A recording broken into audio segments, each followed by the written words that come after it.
and you got to turn the camera on. Oh, shucks. Well, he beat me on the audio, so he had me hot on the audio. Right. What you don't see is we got a little keypad up here that Will can change the camera angle and the zoom and put up words like that right there. It works out beautifully. And there is a really good reason that the pad's down there and not up here in front of me. So he's learning. You know, I've been looking forward to this session and this conversation for all day. Would you like to know why? I would. It's like comic relief. Okay. Here come the Three Stooges. Here's the deal. Yeah. There's nobody in this building or on earth that knows what he's going through this week better than you. Nobody can enjoy it more than you. You notice that the stress level probably looks a little different on our faces. If you'd have rolled the clock back a few years, it might not have looked that way. Yeah. This stress is slowing down. We got through opening ceremonies. Things are rocking and rolling. We're happy and good crowd. In case you don't recognize, if you don't recognize the face, this is Chief Jamie Helms, who is the executive director of our association, and we are so honored to have you taken a few times because the day is madness. Taking a few minutes to sit here with us and everything. We appreciate it. I'm finally able to sit down and rest my feet a little bit. That is a true statement. From having been there, that is a very true statement. So, yes, sir. Thanks. This is going great. Yeah, it is. Things are great. We're a big crowd. We had good time at the golf tournament the other day. That started us off really well. Classes are full. Big room was really good. Opening ceremonies was good. But the explosion in here last night with the vendor hall opening up was just amazing. Numbers are way ahead of where we were last year, so we're excited to see what the rest of the week's going to give to us and what our final numbers look like. It's good to be able to see everybody and have an opportunity to rekindle those friendships that sometimes we don't talk a whole lot over the year. So. Really glad to be here. Well, a couple of times we've bragged on you and staff. Y'all have done a good job. You put a good product together. Well, I'm not going to take the credit for it other than the fact that I'm part of the team. You know, this team is an amazing group of people. We've done some additions since last year. We've got a few extra people on staff doing some critical functions. You'll see people running around with cameras, not just one, but you'll see about 4 or 5 of them. And we're trying to capture the week and capture the experience. And we want people to be able to see that couldn't be here what they're missing, or at least maybe feel like they are here. Give them a little taste of what's going on. And we do talk a lot about numbers. You know how many numbers did we have here last night? How many numbers in the classroom? Because for 12 months, and y'all will start next week planning for next year, and it's all about how can we maximize our benefit to our membership. And that's not just with the conference, that's with everything we do. So what you want to see is 12 months of grueling hard work paid off by members showing up. So that's why we track the numbers and talk about the numbers like we do. You plant a seed and you make an investment 12 months ago that's only now you can see if it's going to work or not, you know? Yeah, and I mean, it's always something that drives us to expand next year. You know we have a larger crowd. How do we I'll give you an example with the soft opening. The crowds are getting bigger and bigger. We had to make some adjustments of where we were at for giveaways and things like that just to get people in the door to keep that long. I mean, there's little things like that the numbers really help us prepare to be better. But what it really gives for me from where I sit and what I can report back to the executive committee is how many of the members we're touching and their families we're touching. We want this to be a family atmosphere. It always has been. We want to keep it that way. So we're trying to really drive home that family point. One good thing about this is it's always around Father's Day weekend. So it gives us the ability to really connect that family, just the pride we have in all of us being one group and one family. I preach all the time to everybody. This is what binds us all together, so we just got to make sure that we keep it solid and keep it moving down the path and heading straight. That's why you're the man. I completely agree. We've been talking a lot about that, so good for you. Yes, that is exactly the case. Thank you. Yep. You're doing a great job. I'm biased. You're doing a great job. You've had a humdinger of a year, not only for this program, but you've had a lot of things going on this year. association-wise. Yeah, we've had a lot of stuff going on. I mean, we've had a lot of, we got some on-duty deaths this year. That was one of our big focuses. We've had hurricanes coming through that we've been trying to help support on the back end, working with State Fire on a lot of stuff when that comes along. Some changes in staff, some improvements. We're outgrowing our building. We're looking at some things going there and what we can do to prepare us for the future. So we're making big investments, and we're really building this for the next 120 years. You want to talk about the building? Hey, there's no better time than the president. He broke the ice. Yes, he did. I was waiting on it. Minute. Yeah, so since 2020-ish, I think it is, we were really looking at kind of doing a study on what our staff needed. Do we need more space? Do we need, what are our needs? This building was built, I think that we're in was like 2005 or That's something correct. like that, yeah, if I remember. It was one of those things that the association wasn't sure they were going to be able to handle. Paid it off early, got it all done, and we're trying to strive to find that facility that will take us on deeper into the future and prepare this organization to be able to keep rocking and rolling like we do now.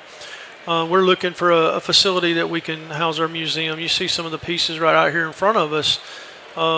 That's our history, and that's what tells the story of who we are. So how do we protect it? How do we build something that can be there for not just our members to see, but for the people of South Carolina to see of what their fire service does for them? So we're looking for a big facility. We're looking for an opportunity to truly bring in all of our museum pieces into one location where they can be archived and we can expand.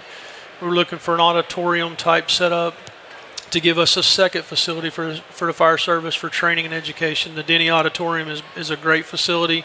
We need another partner, facility so that we can keep multiple events going at the same time. And then room for growth of our staff and that type of thing. So the facility that we're looking at, we've got a contract on it. It's not too far from where we're currently at, right there at the I-20 and 26 corridor. It'll give us plenty of space to do everything that we want for a museum on the bottom floor, the auditorium on the bottom floor, and move our executive committee and staff spaces upstairs. It also gives us an annex building, which will allow us to pull all of our trailers back and have the last trailer and the sprinkler trailers and all that stuff ready to go at a moment's notice, if anybody needs them. One of the beauty of it is we're hoping to design it to where that big room auditorium type space could be converted on, at a snap of a finger. We can put cots or anything we want in there, and it'll give State Fire another opportunity to have a staging point for mobilization units, and now we can get them across the river, which makes them more accessible to a larger portion of our state. I know in 2015 that was a concern, and the foresight of the mobilization committee to bring mobilization committee and team, mobilization itself, to bring folks down and stage them at the police academy is what really helped us in Columbia. Mm-hmm. Now we'll have our own facility that we can do that can be ready and spun up at a moment's notice. It's historically, I was there when we struggled and never thought we could afford or pull off or have our own stand-alone building. We'll never fill it up. Nobody will ever come to the office. We won't use it that much. Those things were said. And over the past 20 years, we've proven that wrong every year, almost every month. And right from the get-go, we outgrew it. And Will, what makes me sleep good at night is to be able to hear that kind of language with that succinct vision, and knowing that all the things we started and we talked about 20 years ago are still going on in a great direction with great vision and potential. That's not just thinking about what's going to solve a problem today, but it's going to solve a problem 20, 30, whatever years down the road. That's just, it's perfect. Thank you. Yeah, the growth of the association is driven by what we do. If you've noticed over the last 5 or 6 years, our Fire Service Improvement Conference is just busting at the seams. We can save some funds of what we're paying to do those classes and stuff by having them in our own building now. So that's another driving force. It just gives us better options, and it's going to give us something to look forward to for the future. We're going to work on, the renovation process starting next week. Here's what it would take to do it, so that we can start making plans and making sure it's cost effective to the organization. But one of the big things we're trying to do is we're trying to communicate what we're doing with history. It's been a passion of this executive committee for the last probably 4 or 5 presidents that we've got to protect our history. With Carter and what they're doing and the committee's doing to get the stuff and collect it and preserve it, make sure things are properly stored so that they don't get damaged. We need to really have a spot for that. And that's one of the big driving forces with this. We're going to create a new venture. We're creating the Friends of the South Carolina State Fire Heritage Center and Museum. If you come by the booth that Carter's got it set up out here, the history booth, which is behind the association booth, you'll be able to sign up real easy with a QR code. It's just a mailing list so that we can communicate for the folks that really are passionate and want to jump in and help us as we go through this project. And we hope to expand that out and hope that that's going to help us start working with corporate sponsorships and things like that. So we've got a kind of a tentative plan, and we'll really start hitting it hard next week on defining that plan so that everybody can see what we're doing. Well, one of my dreams as going through the chairs and being president, and now past president for several years, is that I always wanted the association office to be a destination. Because right now it's not some place that if you're traveling through, passing through, that you would stop by with your family. Right. There's probably a large percentage of firefighters that have never seen the office, the interior, because you don't have room to do those kind of things. Now, if they were to come sit in on a committee meeting or executive committee meeting, then yeah, they would come in. But most of our membership never go to the office. We need to build, and I've felt this way for a long time, someplace that's a destination, either a destination because of class, because of destination because of museum, or destination because that's where you go to get association stuff. And I think that's where we're moving towards. And everything takes time, but I think we're right on the cusp of really having one of my big dreams come true. Yeah, I mean, if we get it to where we want it, that's exactly what it's going to be. It'll be that destination, but not just for our members. It's going to be for the public. We're going to have it set up to where we'll have the ability for school kids to come in and do presentations. Fire Safe South Carolina groups, if they need to come over and show history type stuff with their program, we've got the facility for you. It's our members' building. It's not staff's building. We're going to maintain it and take care of it for you. But it's everybody's building. We want you to come by.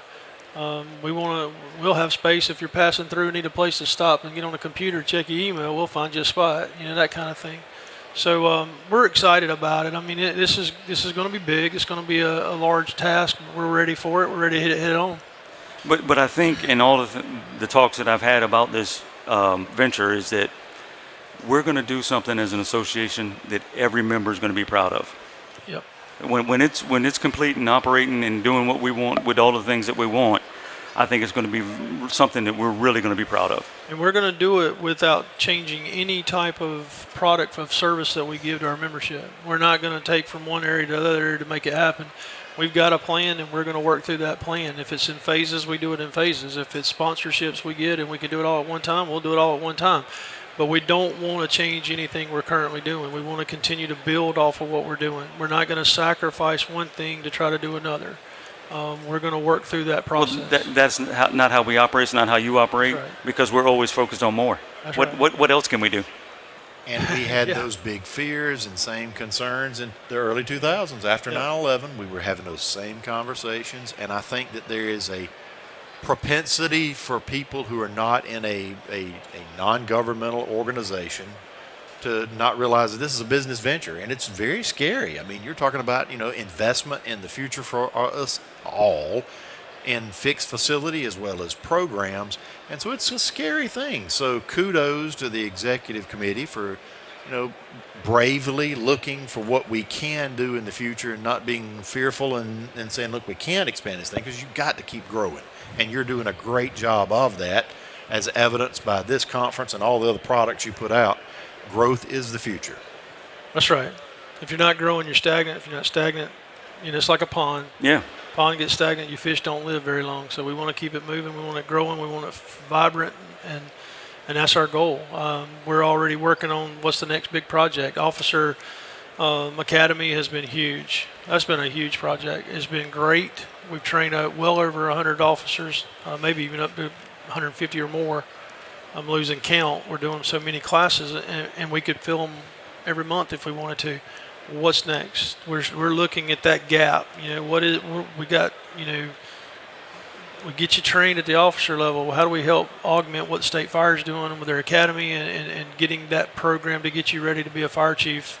So we're partnering with a lot of people trying to work through that process. And I don't know what he's cooking up, but you better look out. Randy Arant's fixing to hit you up with something, because he wouldn't tell us what it was, but he says he's getting ready in his new role to hit you up, so get ready. Well, there's a lot of things that we've talked about. I mean, honestly, Randy and I have talked a lot this year about some different options and different things we can do. And he brings a little bit different view to the table than what I have. I mean, he's a little bit younger than me, a lot younger than me. But when we talk, I mean, he has some really good ideas. I'm sure Pierce is going to come in, Womac's going to come in with some very good ideas, and we're going to have to just try to figure out how we get it all implemented and in play.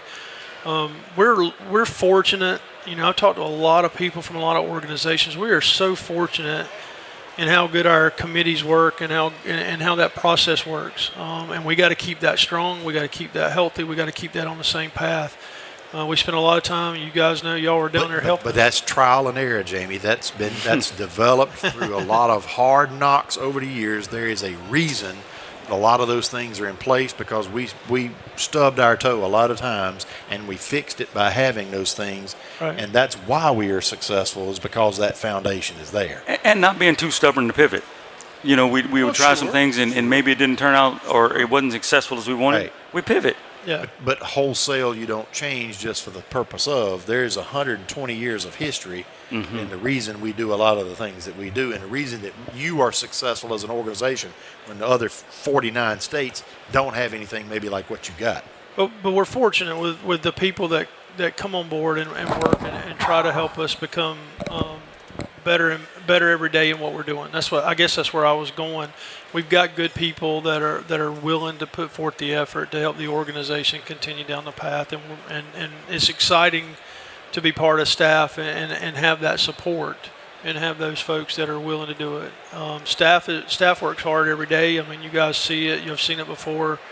But they're doing it to try to bring everything that's to the table to the membership, and that's our goal. Is what they bring to the table, we try to take it to the people, and that's where we're driving. That's our driving force.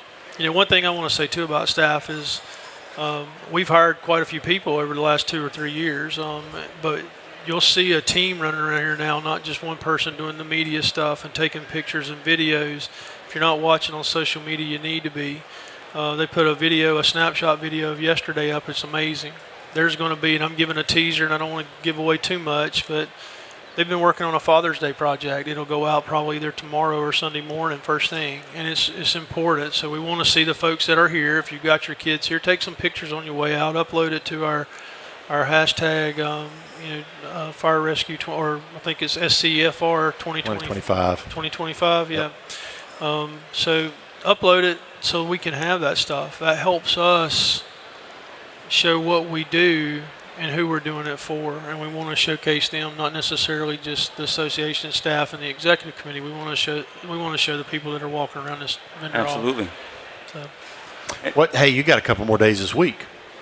You got a couple more things happening around here. What all's cooking for the rest of the week around here in your eyes? Big stuff. I mean, we've got a lot of classes going on, a lot of good classes, a lot of local folks here at our that are South Carolinians teaching. We want you to come out and support them. Obviously, we want you to come out and see our vendors and see the vendor hall. This place is booming. We've got our Fire Safe South Carolina presentations going on this week still. We've also got the Explorer competition going on Saturday. We've got Transfer of Command banquet, which I think sold out. But if you're here and you're in the building, you're more than welcome to sit in the Hall of Fame area and watch it on TV.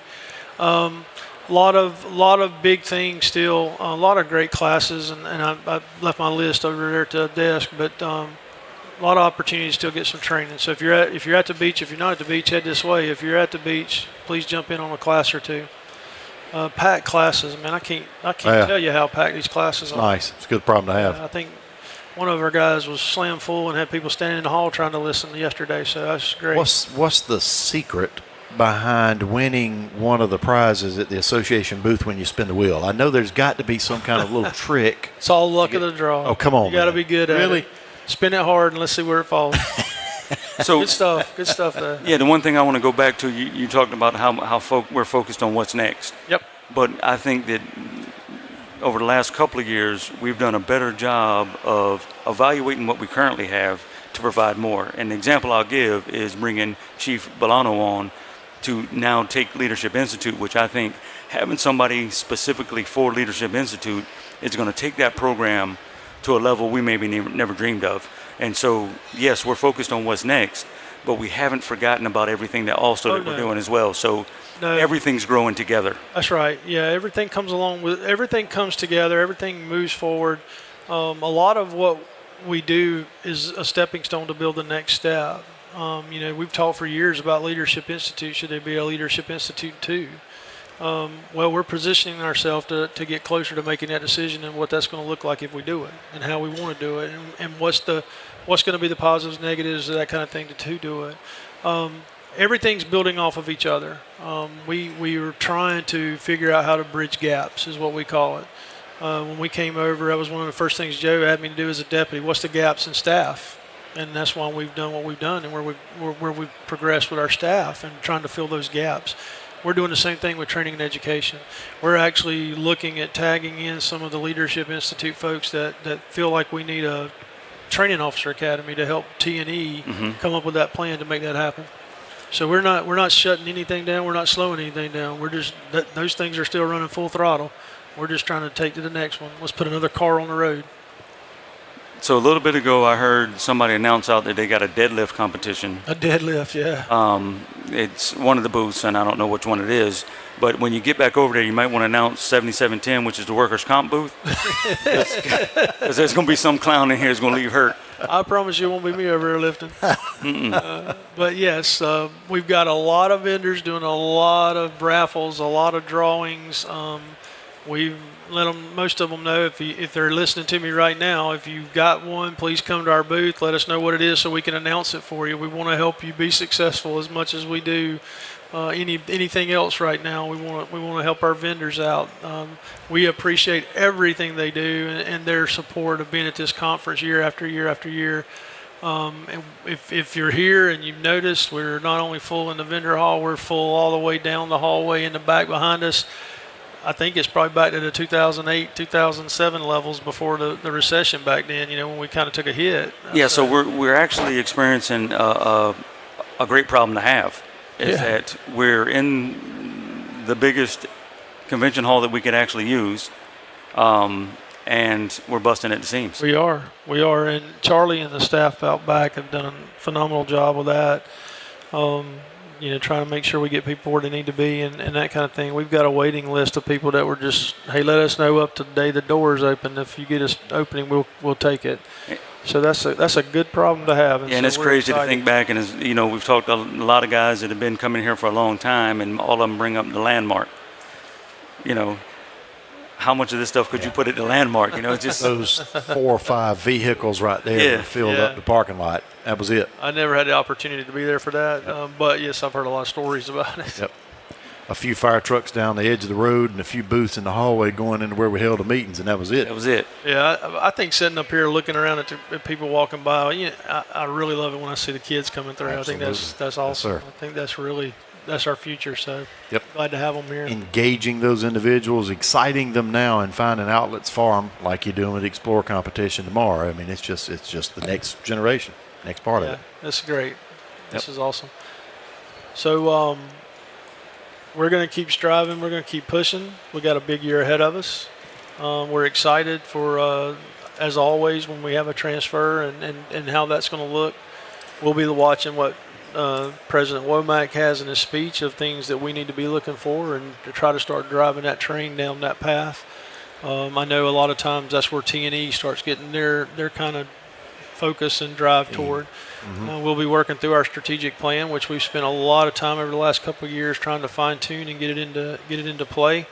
That's going to be part of our guiding force. But at the end of the day, we're here for the members. We want them to always think if they need something, if they have something happen, think of the association, give us a call. If we can't help you, we'll get you in touch with the right people that can help you. If you ever have a problem or you can't get a hold of anybody, I'm easy to get a hold of. Just call me and we'll get you to the right place. We're here to help, and that's what our focus is going to be as long as I'm sitting in this chair. So that's kind of how we roll. So I don't even know how much time we got to talk. It's irrelevant. So I don't want to keep sitting here driving y'all around, but Then I will finish by saying something to you publicly that I've said privately. I struggled for a bunch of years to fulfill that role the best I could. I'm tickle pink that you're the guy there because I know that you're going to take this thing on to a level that I could never dream of. You're doing a great job, and I'm excited to sit back in a rocking chair and watch where you're going to take it next. I appreciate that. And I'm just one person of a team, so it's all up to all of us. We do it together. You're doing a great job. I appreciate that. Thank you. Yes, sir. Thank y'all. Thank you for being here. I appreciate it. Thanks for having me. See you in a little bit. Thank y'all.